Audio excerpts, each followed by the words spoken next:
She was once a lady of letters, fluent in 6 languages, groomed for nobility, but she chose a different kind of war. They captured her body, but never her mind. Even here, behind stone walls and steel bars, she wrote one last message, not with ink, not on paper, but in code, scratched onto cloth with charcoal and fevered hands. She heard the steps, the guard, death dressed in uniform. Still, she finished her line. No monument, no medal, just a smear on the wall, and silence. She saved 1,000 men. She died forgotten, and someone made sure her story would vanish.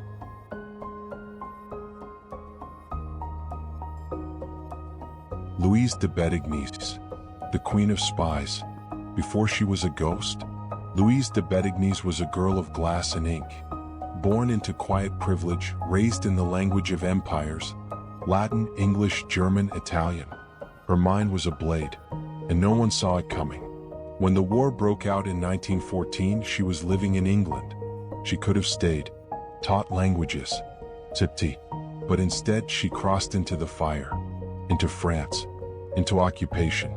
Her weapon, not a rifle, but memory, maps, disguises. She became a courier, then a recruiter, then a shadow. By 1915, she didn't just pass secrets. She collected spies, dozens. Maids, nuns, farmers, even children. They called it the Alice Network, after her alias, Alice Du Bois, a harmless name for a woman running the most dangerous spy web in German-occupied France. No medals, no photographs, only whispers and enemy reports. And yet, the British never claimed her. The French rarely mentioned her.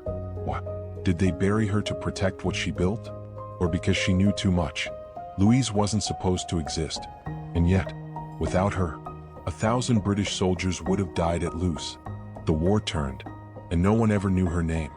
In the shadows of German boots, beneath the curfews and checkpoints, Louise de Bettignies built a machine, not of gears, but of people. 50 agents, all loyal, all invisible. They passed maps, timetables, warnings, tucked in pastries, sewn into dresses, hidden in hymn books. Her couriers were milkmaids. Her watchers were altar boys. Her weapons were whispers. And somehow, she kept them alive.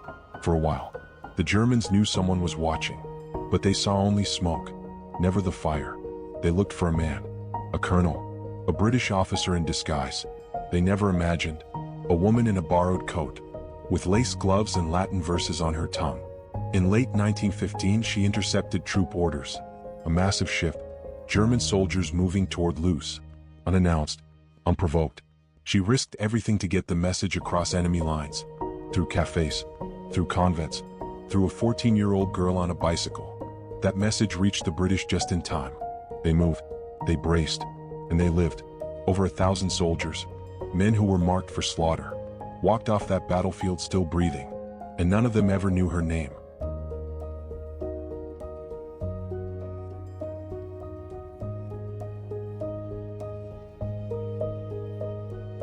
She didn't ask for credit. She didn't wait for thanks. She simply vanished and kept spying. And more. No shadow lasts forever. Even the best disappear when someone turns on the light. For Louise de Bettignies, the end began with a train ticket. September 1915. She was heading south, carrying coded notes beneath her gloves. Her face calm, her spine straight. But someone was waiting. A man who knew her real name, who knew where she sat, and what she carried. The Germans didn't catch her. She was given to them, betrayed, by someone close, maybe a fellow courier, maybe a voice she trusted. They dragged her off the train, interrogated her for hours, days, weeks. They cracked her ribs, starved her lungs, left her in a freezing cell. But they never got the names. She said nothing, only coughed, smiled sometimes, and waited. The German report said she was quiet, disciplined, dangerous. She was sentenced to death, not for violence, not for treason, but because they feared what she knew, and who she wouldn't betray. While her spies scattered, it survived. Louise waited in Siegburg prison, cell 27, her lungs collapsing, her body rotting from the inside out.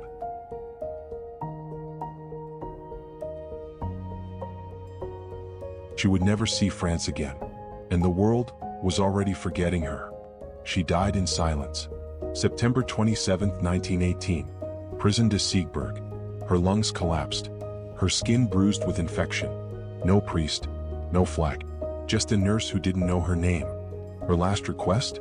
Unknown. No record was kept, no funeral, no ceremony, just a body dumped into foreign dirt, like trash swept after the storm. But the story doesn't end there. After the war, when medals were given and spies were unmasked, Louise's name was missing. Not redacted, not classified, just gone. Her network, the Alice Network, was erased. The British said nothing. The French gave a street name and moved on. Some say it was to protect the living. Others whisper it was to bury what she knew, because Louise kept records, names, meetings, promises. And when a woman knows too much in a man's war, she doesn't just die, she disappears. Years later, her grave was found vandalized. The stone cracked, the name scratched out. No one claimed responsibility. No one repaired it. Some say it was German loyalists. Others think it was a warning or a message. Stay forgotten. A woman who saved thousands, vanished into mist, with no country and no monument. Today in the city she once protected, no one speaks her name. There are no statues, no national holiday, no ceremony held at dawn. The Louvre generals line the marble halls. Presidents, poets, their faces carved in stone. But Louise? She's not there. And yet, walk a little slower through the galleries, look a little closer at the glass. You might catch a reflection that wasn't yours. A flicker in the corner of your eye. A woman watching, waiting. Some say she never left. That she haunts the pages of redacted files. That she breathes through forgotten metals. That she lingers wherever silence tastes like betrayal. Because Louise de Bettignies didn't just fight a war. She outsmarted it. She outmaneuvered armies. And when the world asked her to be silent, she whispered through 50 voices instead. She was a mirror, held up to the cowardice of nations. They tried to bury her, but ghosts don't need graves. This story moved you. Share her name. Speak it out loud, because silence is what erased her. Leave a comment. Tell us what justice means, when the bravest are buried in footnotes. And if you're ready to uncover more ghosts, subscribe. The next story is already watching.